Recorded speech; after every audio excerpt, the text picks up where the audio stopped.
তো আমরা কিন্তু টোটালি যশোরে এসেছি 5 জন, এবং ওই যে পিছনের রিস্কায় কিন্তু আরো 2 জন আছে।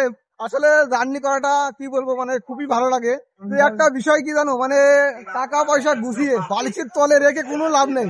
জাস্ট আল্লাহর দুনিয়াটা ঘুরতে হবে। বাংলাদেশটা অনেক সুন্দর। যারা তোমরা গ্রামে বসে বলো যে বাংলাদেশে দেখার মতন কিছুই নেই, তাদেরকে বলবো জাস্ট তোমরা শুধু একটু জার্নি করো, একবার ট্রাভেল করো, দেখো বাংলাদেশে দেখার মতন কত সুন্দর সুন্দর জায়গা আছে। আর তার ভিতরে কিন্তু এই যশোর, ভাই যশোর শহরটা এক কথায় কি বলবো, জাস্ট একদম অসাধারণ। তো যশোর বাসী তোমাদের ভালোবাসার টানে আবারও কিন্তু এমডি মিনারল দ্বিতীয়বারের মতন যশোরে চলে এসেছে।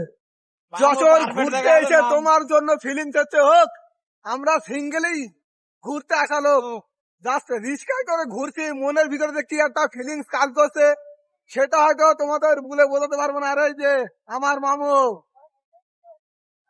তো রিস্কায় চলে যাচ্ছে, একটা গান কিন্তু গাইতে মন বলছে, আর সেটা হলো কফি হাউসের সেই আড্ডাটা আর নেই।